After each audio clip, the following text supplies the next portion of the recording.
Buenas tardes, hoy me encuentro con Juan Francisco Sánchez, más conocido en el mundo de la comedia como Liberado. Hoy vamos a hablar sobre cómo la comedia puede ser utilizada como herramienta de crítica social para exponer la corrupción, injusticias y la violencia del país. Pues primero que nada me gustaría que te conociéramos un poco más, o sea, que nos hables de quién eres, cuánto tiempo llevas en la comedia. Ok, mi nombre es Francisco Sánchez, yo nací en Villavicencio, me crié en un pueblo en su momento azotado por la guerra que se llama San José del Guaviare. Allí estuve hasta mis 12, 13 años, luego me voy a Villavicencio para educación. Eh, Allí en el mundo, ya en la universidad, conocí el mundo de la cuentería universitaria. Eh, y ya desde ese entonces llevo 14 años contando historias, o sea, haciendo cuentería, y 7 años haciendo stand-up comedy, haciendo comedia. Digamos que es, así a grandes rasgos va mi proceso. ¿Por qué escogiste el mundo de la comedia? ¿Por qué entra el mundo de la comedia? Sí, o sea, ¿por qué lo preferiste antes del de la cuentería? Creo que la comedia es más agradecida porque la risa es algo que le gusta mucho a la gente. Entonces uno se vuelve un poquito adicto a la risa. Es más ligera, es más práctica, puede llegar a ser muy crítica también. Entonces, considero que la comedia termina siendo un poco más grata y uno se termina volviendo como adicto a esa sensación de brindar a la gente felicidad. ¿Cuándo fue el primer momento que dijiste voy a hacer comedia? O sea, ¿y qué fue lo que te inspiró a iniciar a hacer comedia?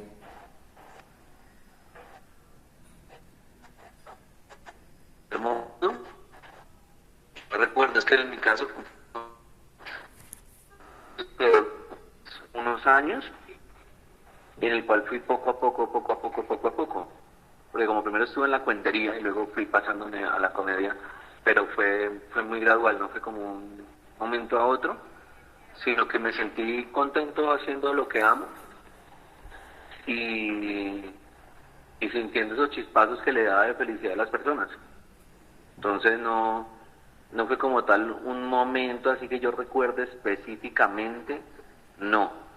Recuerdo shows donde resulta que mi cuentería iba más hacia la cuentería cómica que hacia la fantasía, que hacia la literatura infantil, o que hacia el drama, o que hacia el terror. Iba más como hacia la urbanidad y la comedia, mis cuentos. Entonces ahí me di cuenta que me gustaba mucho la risa. Ok, pues entrando un poco más en el tema, ¿cómo crees que puede, o sea, que cómo se puede utilizar la comedia para abordar problemas sociales? Pero resulta que la comedia como literatura, hablándolo en términos de escritura, es un ensayo argumentativo, ¿sí? O sea, digamos que el humor tiene muchas ramificaciones, ¿sí? Humorista puede ser un caricaturista desde que haga reír, puede ser un ventríloco desde que haga reír, entonces el humor desde que tú hagas reír, tal. Pero, y dentro de esas ramificaciones del humor existe lo que se llama stand-up comedy, y la figura del stand-up comedy a nivel de papel y de escritura es un ensayo cómico argumentativo, en el cual tú planteas una postura de lo que tú crees y a partir de ahí tú la defiendes. ¿Y cómo la defiendes? Con argumentos cómicos, con cosas que dan risa, para defender ese argumento o esa hipótesis. Ese argumento, esa hipótesis, ese planteamiento se le conoce en el stand-up comedy como premisa. Entonces, ¿cómo puede uno abordar, digamos que la crítica desde la stand-up comedy a partir de la crítica en la premisa? Esas opiniones que miramos los comediantes. Los comediantes tenemos puntos de vista muy filosóficos porque nos tratamos de fijar en los detalles, en esos pequeños quiebres de la sociedad para hacer reír. Y tú puedes hacer reír de muchas formas o de muchos colores. Existe humor blanco, humor negro, humor gris, humor verde, humor rojo, humor morado, bueno, en fin. Pero puedes utilizar la comedia para, para dar una crítica un poco más veraz, un poco más constructiva, diría yo también, más social. Sí, porque pues, en el humor blanco, por ejemplo, no se tocan temas tan profundos, sino más bien como estilo de familia, tratando de que nadie se ofenda. Creo que es lo más difícil de hacer, porque en general el stand-up comedy nace como un desahogo social. Como ese género humorístico, el stand-up comedy nace como un desahogo social, pero ya en Estados Unidos, épocas de recesión, donde se dan opiniones cómicas del mundo y se defendían a través de jokes. Jokes, dice, traducido al español chistes, sino que acá le damos la connotación de chiste a otra cosa. Como más, acá el chiste se entiende más como el popular chiste tradicional de Sábados Felices, que había una vez un paisa, un rolo, un costeño, ¿sí? Pero como tal es esa fórmula cómica que genera sorpresa y genera risa. Entonces, el stand-up comedy es absolutamente crítico y social en su nacimiento. Y a partir de ahí, pues pueden haber muchos colores y se puede manejar la crítica. Por supuesto, nace desde la crítica y puede llegar a la crítica, pero no sabemos si Colombia esté preparado para un stand-up comedy más veraz, más desde las tripas, más fuerte. Ok. Ahorita, o sea, retomando lo que dijiste hace un momento, lo de, o sea, más o menos lo de tabúes, tú en tus shows, ¿cómo, cómo implementas eso? O sea, que la gente no se ofenda, que sí, o sea, ¿cómo lo haces? Pues eso es más desde un ejercicio de la empatía, ¿sí? Como diciéndole, no tengan una doble moral, tengan en cuenta que el stand-up comedy es amoral, amoral en el sentido que no tiene moral, sí, que es muy diferente de amoral a inmoral, ¿no? No va en contra, sino que es un ejercicio muy personal. Entonces, ¿cómo te puedes ofender tú si es algo de lo cual yo opino y es algo que me sucedió a mí? Entonces, no debe tomarse la gente de manera personal. Su vida no va a cambiar por lo que yo diga y el fin único es hacerlo reír. Entonces, lo que menciono es que se relajen, que se disfruten como tal el show. Entonces, yo así lo abordo y trato de en mi comedia tener ciertos límites, ¿sí? No ser abusivo, no pasar al bullying y que la gente se divierta. ¿En tus shows tú utilizas algún tipo, o sea, tienes algún propósito de algún, sí, o sea, para que la gente se concientice de algo en específico? ¿Cómo así? No te entendí la pregunta. O sea, en tus shows, en los que has hecho en general, Sí. ¿abordas algún tema social, algún problema social? ¿Intentas concientizar a Ah, la ok, gente de ok, algo? ok, ok. Sí, digamos que ahorita en el show que tengo abordo el bullying, abordo,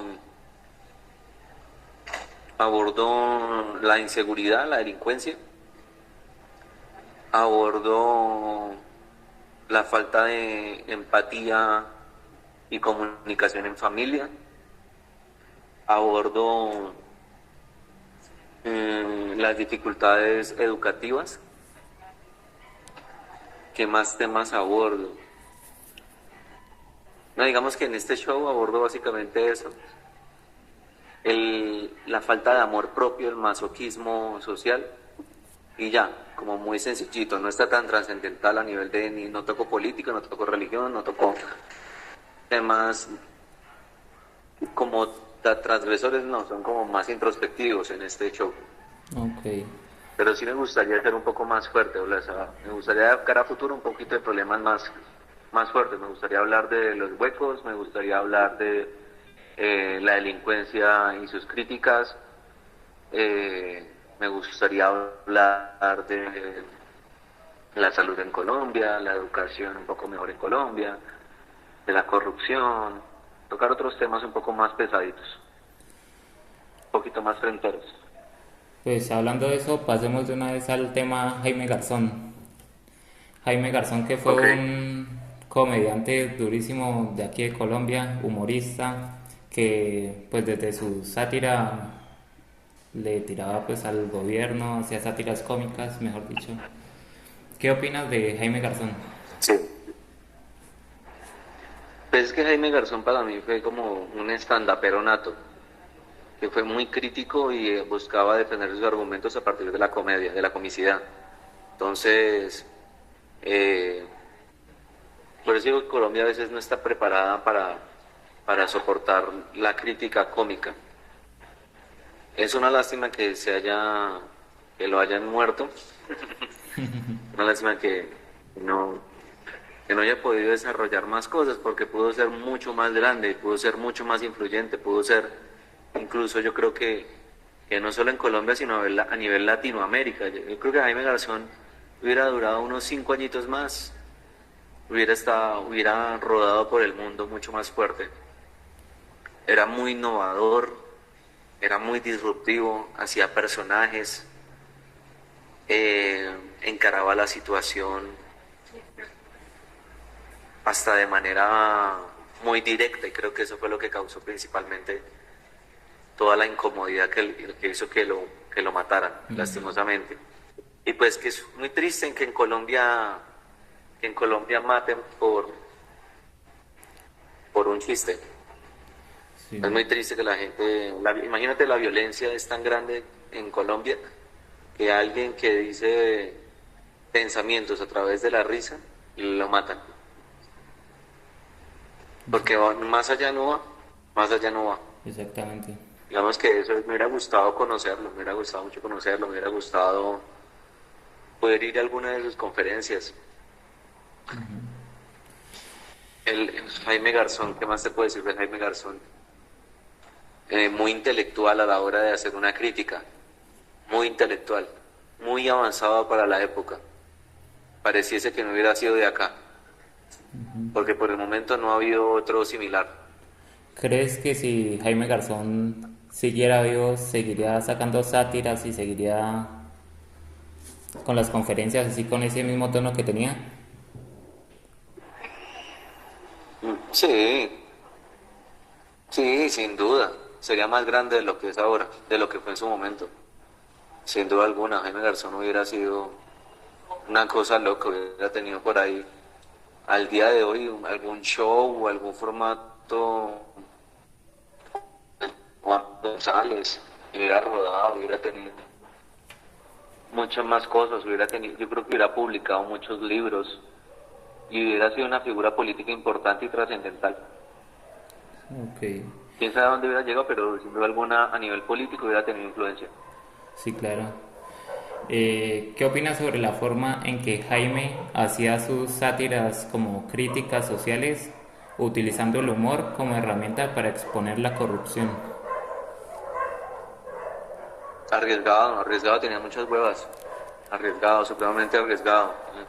Arriesgado para la época más peligrosa, más violenta en Colombia y se arriesgó a eso. Y, y honorífico en el que arriesgó su propia vida y también el de su familia por su trabajo.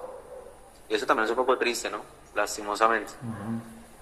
Pero sí, me parece un ejercicio muy valiente y honorífico porque pasa por encima de su propia humanidad. Y, ay, bueno, y también creo que si Jaime Garzón siguiera vivo, habría hecho una escuela de muchos Jaimes Garzones.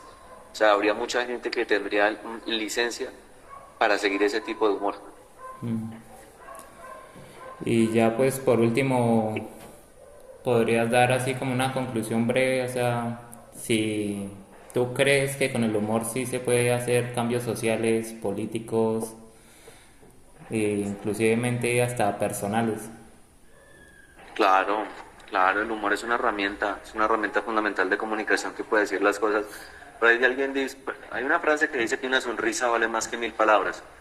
Entonces, si una sonrisa vale más que 1000 palabras, pues se queda corto ante el poder y la influencia que puede tener el poder de la risa a nivel de comunicación. Entonces, la risa desinhibe, abre puertas, hace que la gente se sensibilice y pues, es una herramienta absolutamente poderosa de cambio, de transformación. Creo que es la principal herramienta de cambio de transformación que podemos tener actualmente porque alude a algo muy lindo y algo muy sano, que es el ejercicio del bienestar, de la risa, de la emoción. No, no acude al llanto, no acude a la rabia, no acude a la, a la desidia, no, acude a algo muy bonito que es el ejercicio lindo de reír. Y que eso sea algo que sea a nivel de herramienta muy fuerte para transformar algo, es increíble. Ok, pues eso sería todo. Gracias.